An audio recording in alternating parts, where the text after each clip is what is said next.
The following broadcast may contain explicit language and adult themes. Viewer discretion is advised.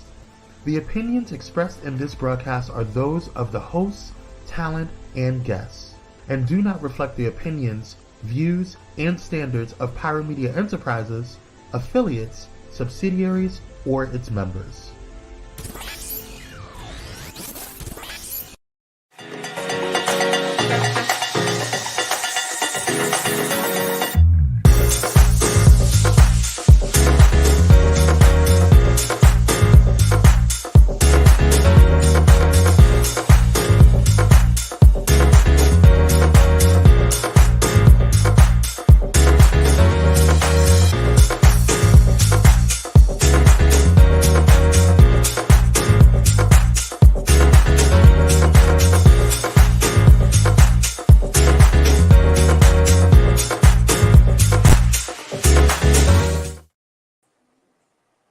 Hey, how's everyone doing? How's everyone doing? Today is Thursday.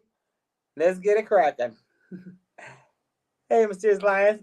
I was in the comment section. Anyway, how's everyone doing? This Thursday, end of March. This time is going by fast. We are in the second quarter of the year, starting Saturday. God dog. Man. But tonight's show is still part of the Black and Missing series. That's the end of the Black and Missing series. But I added out coming out has a price, because coming out in our community does have a price, a heavy price, and I wanted to include intertwine both of them together. So the first half of the show, I want to talk about coming out and the effects that it has on us as a community. So you're all ready to get started? Let's go. Hey, everyone, thank you for joining. Thank you. Please hit the like, share, and subscribe buttons. And let's get into this. So, we're going to start with the Ugandan law. I'm going to talk about that first. I love the graphics team at Pyro. They do such a banging job. I love y'all. Thank you. Making it pop. But yeah, so we're going to talk about the Ugandan law. This is a law that has been passed in Africa, in Uganda, mostly in northern Africa, all over. We'll get into that. So on March the 21st of this year, Uganda's parliament passed a law to make a crime just to identify as LGBTQ. And more than 30 African countries have already banned same-sex marriages. Now, the new law, oh God, Kire, you forgot your glasses. The new law appears to be the first to outlaw identifying as LGBTQ, meaning if you say, someone says, hi, I'm Kire, I'm gay, clink, clink, they can arrest me. So as supporters of this law said, it needs to be in place to punish a broad array of LGBTQ activities, because they feel threatened. They feel that LGBTQ people and their activities threaten traditional values in the conservative and religious East African nations. Hey, babe. Hey, husband. How are you? Hope you're having a good evening. Hey, Keith Reynolds. Anyway, so violations under the law are very severe, which include death for so-called aggravated homosexuality and life in prison for gay sex. Now, aggravated homosexuality is gay sex with people who are under the age of 18, which is pedophiles. And what I hate is how them and people in this country will make pedophilia and homosexuality as one and the same, and it's not. I've had a few debates about this on TikTok. Or when, also aggravated homosexuality is when a person is HIV positive and they have sex with other people. Now, David Bahati, who's one of the lawmakers, hey, Rochelle, what's going on? He says, and during a debate about the bill, and I quote, "Our Creator God is happy about what is happening. I support this bill so it will protect the future of our children." Here we go again with the children. This is about the sovereignty of our nation. So he's saying, as a lot of people here say, that they need to protect the children. Okay. Now, in recent weeks, Ugandan authorities have cracked down on LGBTQ people after religious leaders and politicians alleged that students were being recruited into homosexuality in schools. So because of a secondary teacher in the Eastern District, she was accused of accusations of grooming young girls into unnatural sex practices. So while we're sitting here right now, she is currently in prison awaiting her trial. And the police also arrested 6 people accused of running a network that was actively involved in the grooming of young boys in sex acts of sodomy. Now, Kwame, do you have a picture of the on this story of the map of Africa? Because I wanted to show the different sectors of what parts are legal, what parts are illegal. Do you have that map up? If not, I'll just talk about it.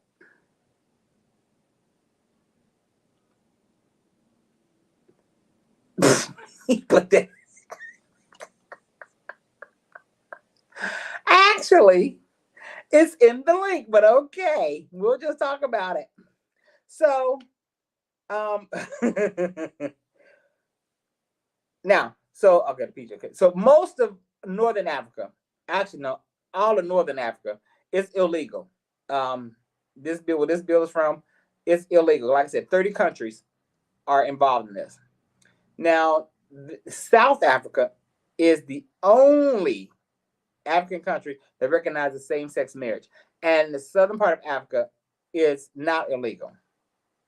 There's not, and it was never criminalized in others in Eastern Africa. Some parts, East Africa. Here we are. Yes, Kwame, he found it, you guys.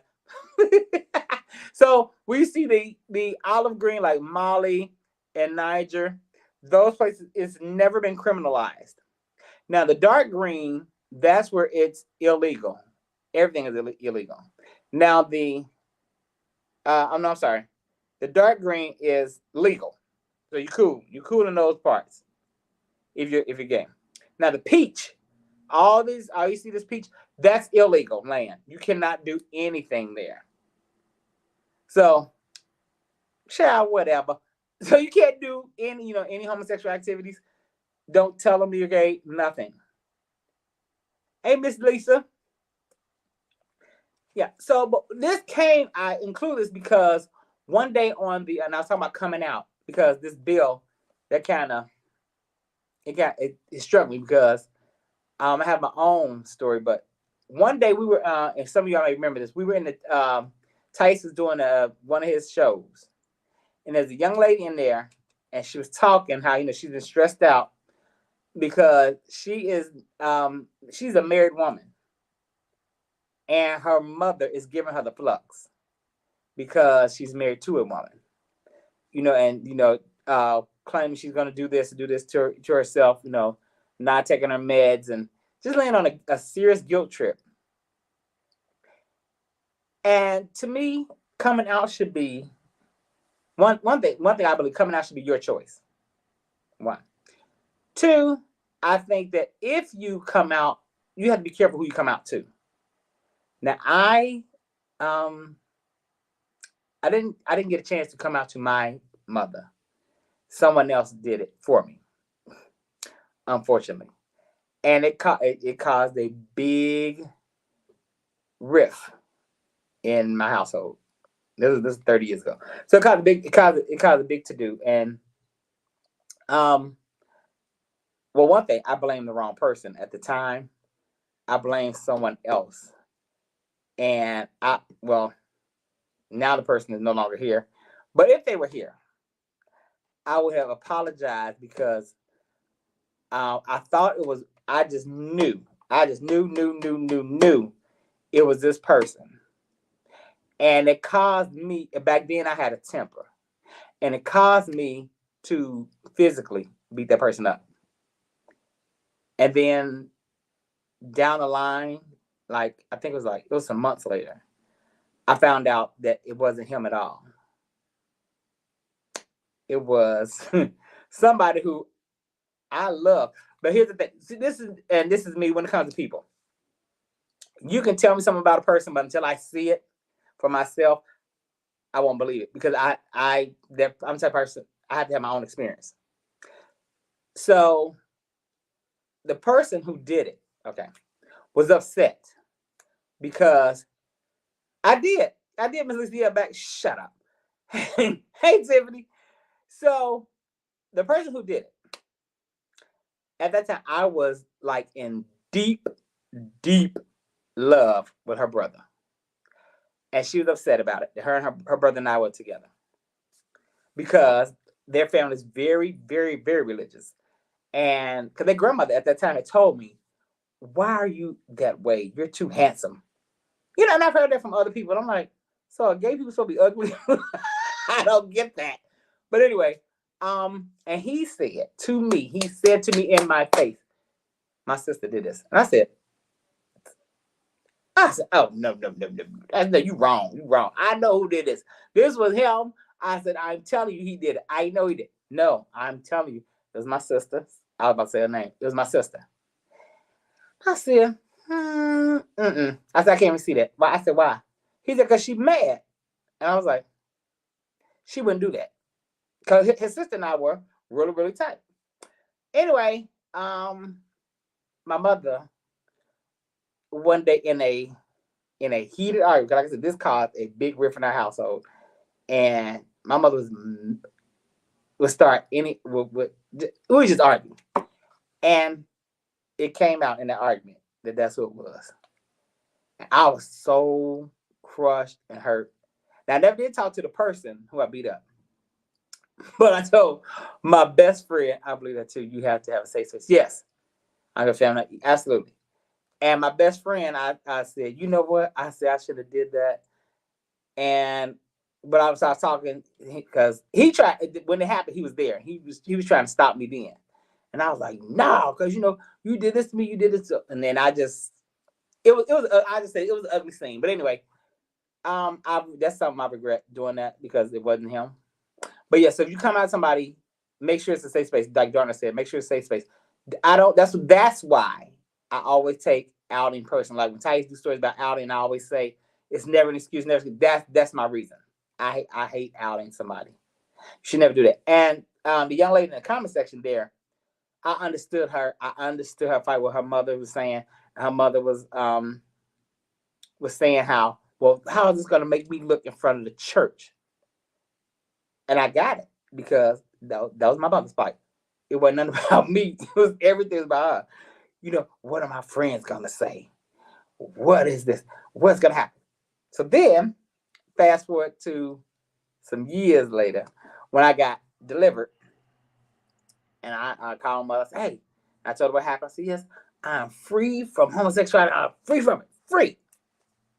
Now, anybody else would have been like, yay, thank you, Jesus, yay. My mother said, good. Never mention it again, ever again. Ever. That was her response. And I'm like, all the hell I went through because I did a TikTok. And it was kind of funny to people, but it was actually for real. Where I had laying hands on my head. I was in the bed and I had hands laying on me. And this woman was speaking in tongues and going off, Satan, you can't have it, Satan, rebuke you. It was funny to people, but it was real to me because it's what I went through.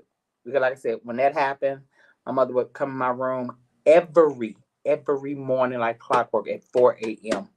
with oil, laying hands, and casting out, rebuking. Yeah. But I also had another friend who went through something similar because at that same time, it was one of the times where they were talking about the rapture was going to come.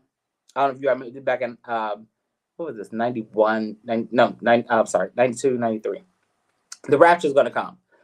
And a friend of my mother who was the exact same way, very religious. Hey, Lamar, had my friend, this was funny though, had my friend sit in a tub of water, of course, but poured a holy oil, holy water, and something else in the tub, made him sit in and bathe and call on Jesus.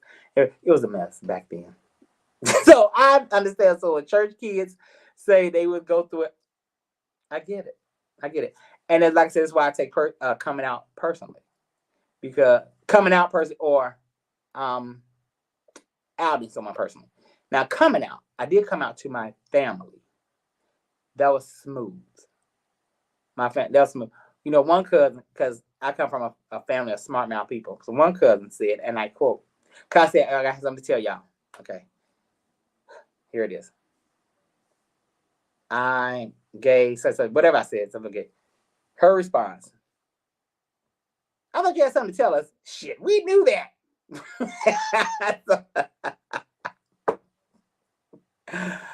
How did you? Okay, I was about to talk about that, Danielle. Now, when I was 19, I was home for spring break, and I was 19 years old, and my father came over to.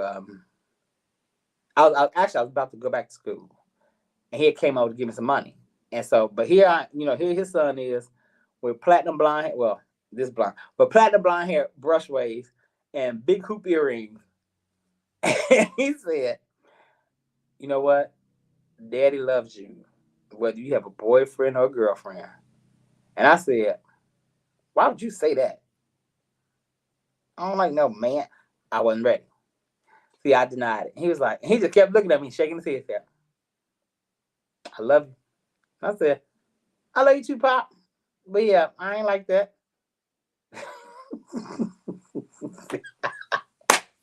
It's funny now, but yeah, but and then down the line, he received. Now I'm not gonna say he was just overjoyed. I got a gay son, I don't believe he was like that, but he did accept me, and he did accept.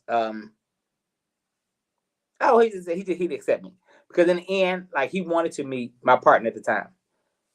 And that never happened, and I'm glad, because that didn't work. That situation didn't work out. But but my father was cool with it. But my father's never been a religious person. Now, he was a street dude, and back in the day, yeah, he was. I was like, because one of a distant cousin on my father's side, I was gay, and my dad at that time, my father was a street dude, all out, and he was like, "Yeah, I don't tell you, fuck that shit. Ain't no faggots in my motherfucking family. Fuck this." But I was a kid. So then I said, because at the time I was like 12 or 13. So of course then I was gonna say, because I had a boyfriend then, I was gonna say, "Hey, Pop, I got a boyfriend." Hell no. I said that day, I would never tell that. I would never tell it. Yeah, but my father was very supportive. Very. And what I find that a lot of fathers are more supportive than the mom. Mothers are just can't do it. Like, my mother put on like I said, we went through a thing, and my mother also put on a Viola Davis Academy Award winning performance with crying, snoring. What I do? Jesus! God, Jesus. It was a mess.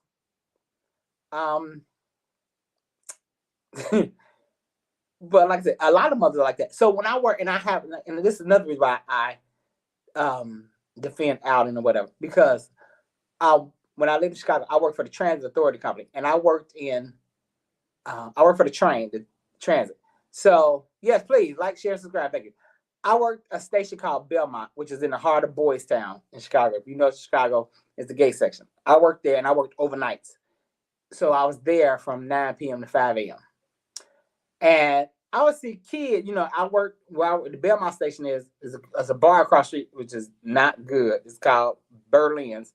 Honey, let me say, I forgot for Kwame. Allegedly, where they allegedly have drugs and a whole lot of other stuff that they shouldn't have. Allegedly, even though, But so the kids would be out there or whatever, and especially a bunch of dirty old men. And I would ask them, "Why are you out here? It's like 2:00 in the morning. Why are you out here walking the street? These are kids." And they tell they got put out the house. Their mama put them out the house. Jesus told their mom to put them out the house because they're gay. I'm not gonna have that spirit up in here. Blah blah blah blah blah blah blah. And I don't understand putting your child out. And that's why I say a lot of times love is not unconditional. It's conditional. Because I'll love you if you're like this. I'll love you if you're the way I want you to be. And that's not how love works. You love your child should be unconditionally. You love your mates unconditionally. Because here's my thing when it comes to relationships. You love, and I'm talking about women. You love that man no matter what he does. He go out here fucking in everybody. But this, you won't do that. And people who grew up gay had it hard. Like the young man I was in love with, his mother, perfect example, could not accept it. And one day we was at his house, and they got into an argument, and she just, I guess one day she couldn't take it no more, and she just screamed, "Why are you such a faggot? Why?" Man, and these are church people. Why? So him with that mouth, he said, "You wanna know why? Ask your boyfriend." Because when I was 10, he would come in on a shower on me and do XYZ to me. The response was, and I quote, "You're a liar. He is all man. He would never do that, ever." Well, I knew he wasn't lying because he had talked to me previously about it. And I was like, wow, And that's why I had these debates on TikTok with people who say that that homosexuality and not predators, well, they are predators, but you know what I'm trying to say, child molesters are one and the same. No, they're not. Child molesters are mostly cisgendered heterosexual men that prey on children. But anyway, it was sad. It was very sad. That to me, it was very sad because you stayed with this man because he was all man. And I've heard other stories about that, but I was actually there for that one. I witnessed that, so I can speak on that. You're supposed to love them children unconditionally, and I learned I have to do that. Forget that man now. I'm grown. Period. Right. You should love children unconditionally, and especially when I say church people, especially you should love them unconditionally as Christ loved the church unconditionally, because Jesus loves unconditionally. Jesus, mothers will protect. Exactly. Hey, Jackie, mothers are supposed to protect their children. Absolutely, they should. Absolutely. But when that argument happened, he was good and grown, but yeah, and she would be at work, and he'd be at the house, and that's how it should be. But that's why, But I want to say to that person, Tice, because I'm not gonna call her name, but in the comment section that day that was talking, I really hope things get better. Things will get better. They will. I mean, eventually. Of course, my mother now is better. But she's older now, but she's actually open her mind up a little bit more.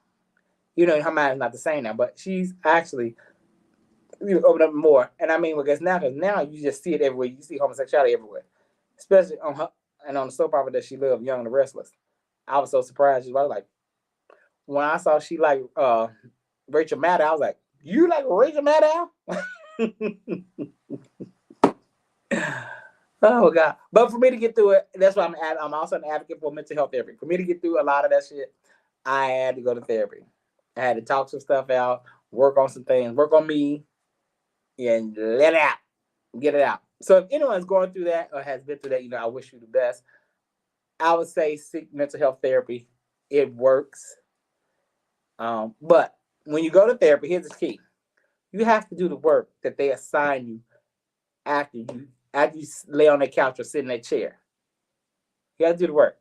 I'm sorry. If you have a good therapist, now my therapist, so they'll give you assignments, and you have to do the work. The work is what's really helpful. I mean, talking stuff out, absolutely. But then to listen, yes. Oh, yes, how's your mother feel now?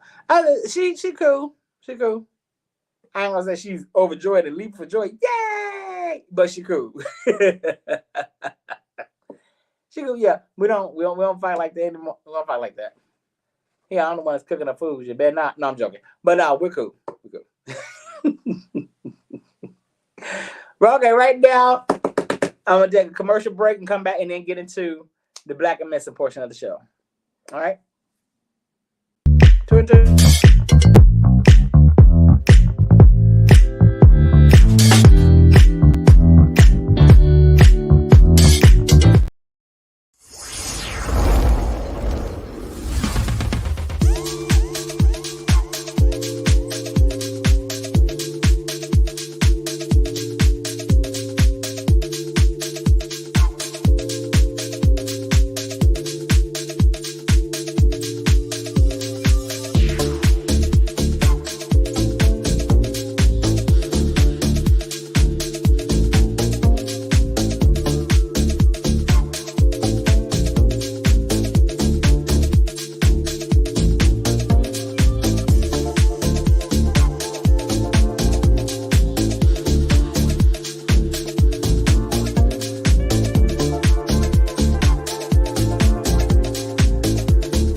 This episode is sponsored in part by Bullet and Flight Radio.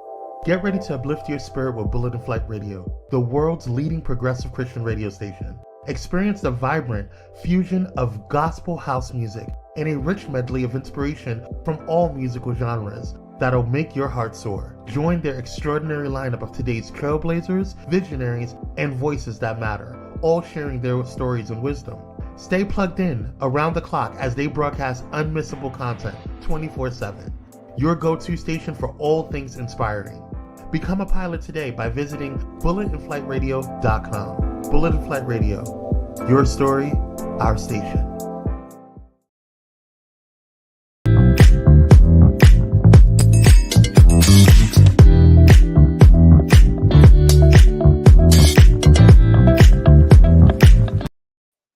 I love the music. I love that track. Well, welcome back. Kandid Konversations with Kire for the second half of the show on today. And as I stated, we're doing the series on Black and Missing. Today is the last day. It's the last day of March. Like I said, this year's gone by fast. We will be in the second quarter starting Saturday. Wow. So Black and Missing. On today we're going to talk about they're not missing, but trans women, trans people who have been murdered. Thank you. Of course, Rochelle. I'm just transparent with any and everybody because maybe something that I've gone through can help somebody else or give them encouragement. So that's why I'm so transparent. So this time I always like, I know you miss further. That's because you're somewhere looking at the trade. Oh no, you're looking at the coach trade. You can't get here on time, Dr. Holt. Mm-hmm. So in 2022, at least 32 deaths of trans people were reported. Now, out of that, 59% of these deaths were Black. Now, an estimated 1.6 million people in the U.S. ages 13 and older identify as transgender. I didn't know 13 and under. Now I don't. When it comes to kids, I'm still kind of like on the fence because I think that should be a decision to be made once they're reaching adult age. Because some things you can't change if you want to. No, it's kind of go start with Baby James. Because this one's real quick. Got it? Girl. Okay, we're going to say Baby James. Yeah. Okay, so Baby James here.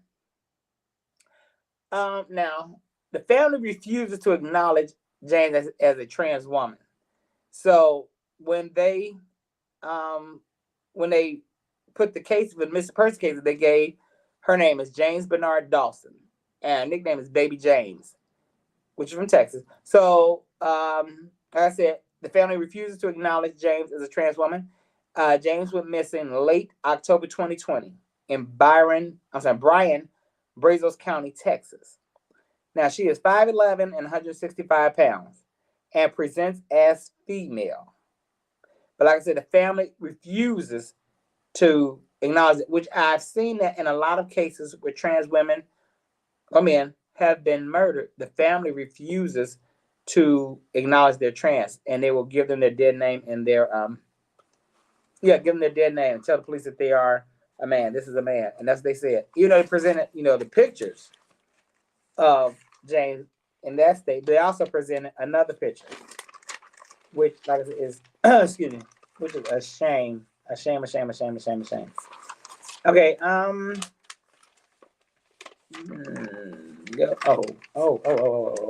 sorry. Wait a minute. Excuse me. I'll come back to that. So we're gonna go next. We're gonna go to Mel Groves. Mel Groves. Kwame, are you there? Yes. Okay, Mel Groves. So on October 11th of 2021, Mel Groves was shot and killed in Jackson, Mississippi. Now, at that time, he was the 39th reported trans death in 2021. So Mel was a plant soil scientist at Alcorn State University. He had a love for agriculture and animals. You got all out of order. Give me a second to find it. Okay, Garrett. For agriculture and animals. Now, his last Facebook post read, "Life is a gift, and so are chances worth taking." So he was shot multiple times in his upper body. He drove himself to Merit Health Central in Jackson, Mississippi, where he collapsed after he got out of the car. So now, his best friend said that Mel lived in fear of his life, living as a trans person in Jackson, Mississippi, which I can understand that, being down south, especially in Mississippi, where it's already hard to be a Black person, period. But a Black trans person, absolutely.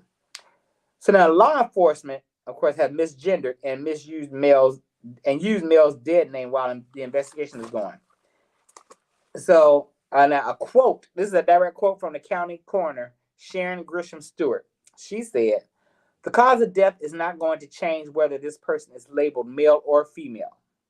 And I think that what the family is comfortable labeling the individual, male or female, is what we should go with."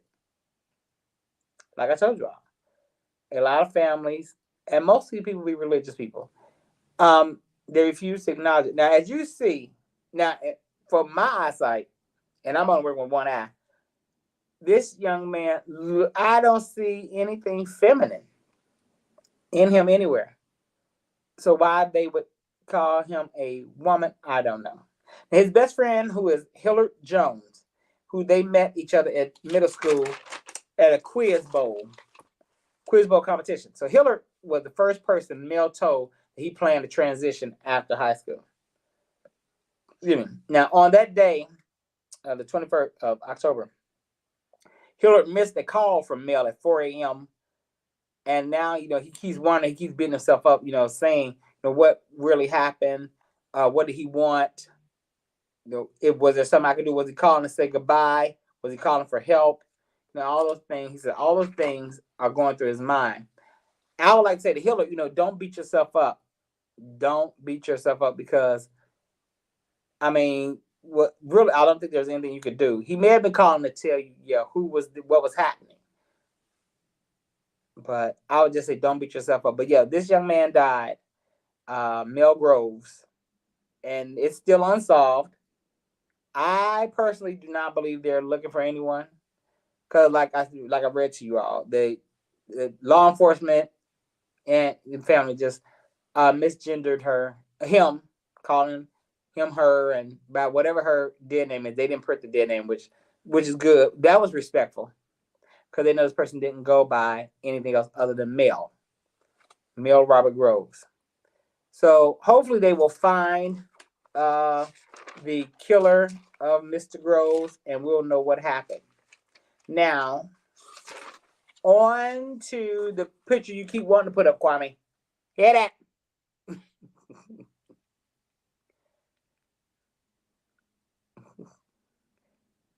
Chill. Okay, the 6. Yeah. So now there are 6 black trans women. Now, in 2020, there were 6 black trans women found dead within 9 days apart. These 6 here. 9 days apart. Their names are Brayla Stone, Mercy Mack, Shakali, Shaklie Peters, Drea McCrae, and Tatiana Hall, and Bree Black. Now, this all happened between June 25th and July 3rd, 2020. So now the victims are between ages of 17 and 32 years old. They were all murdered at like I said, around the same time. Now, at least in 2019, at least 27 trans women were reported murdered.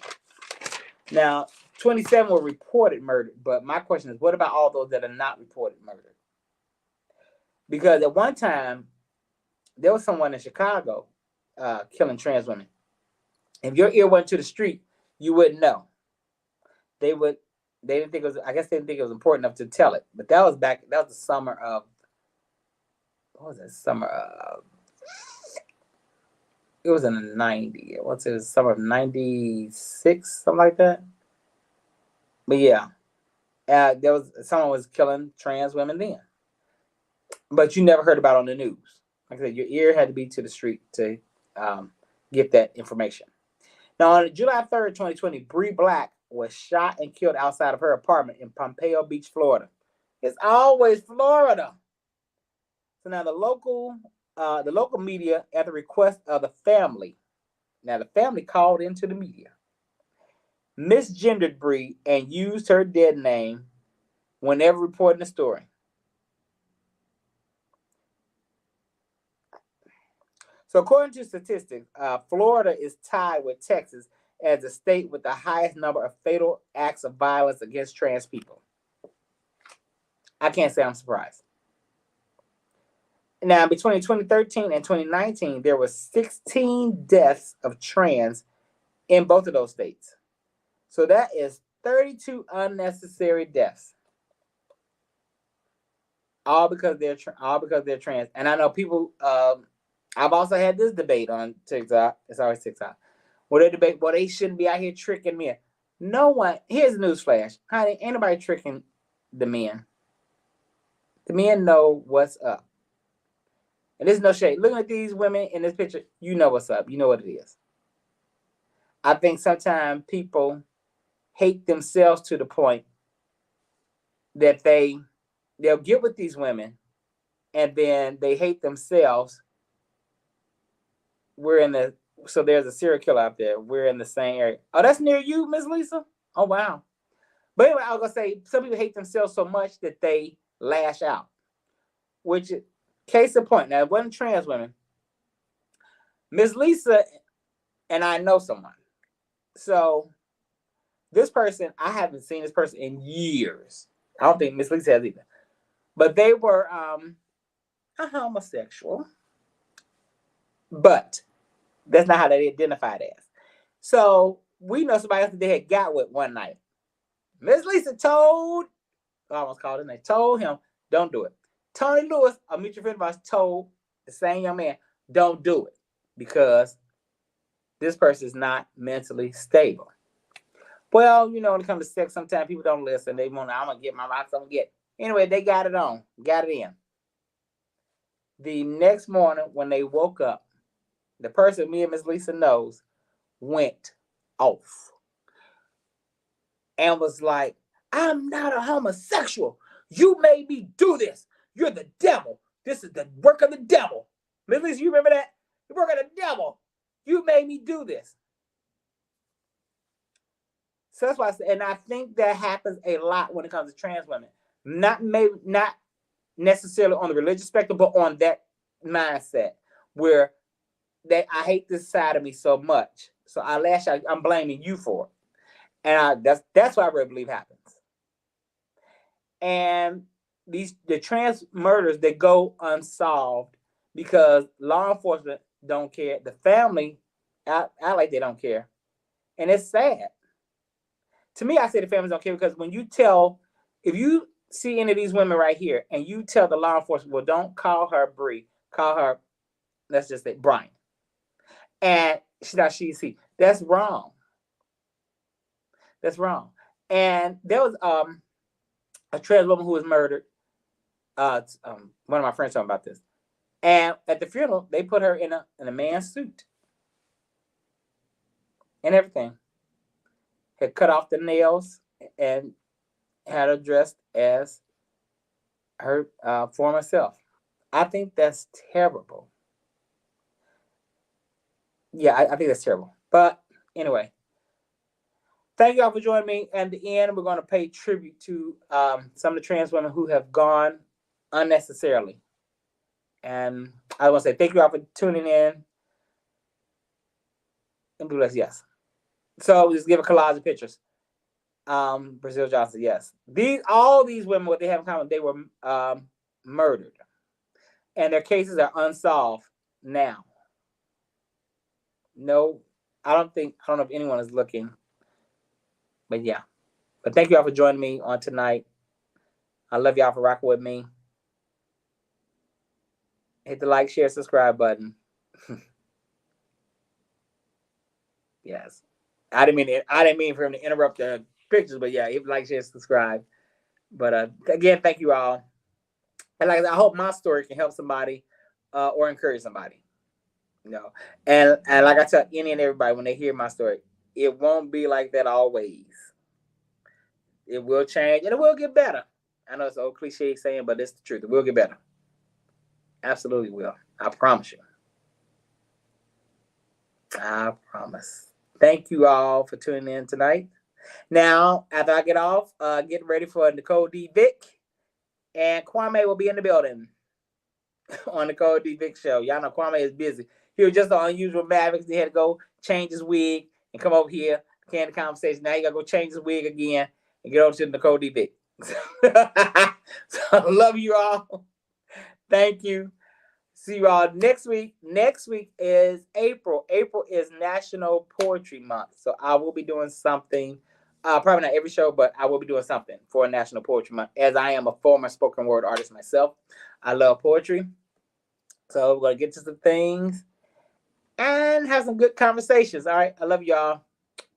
See y'all in the morning for Pyro Power Hour with me and Kwame. But we will be talking about a plethora of things. Love y'all. Deuces.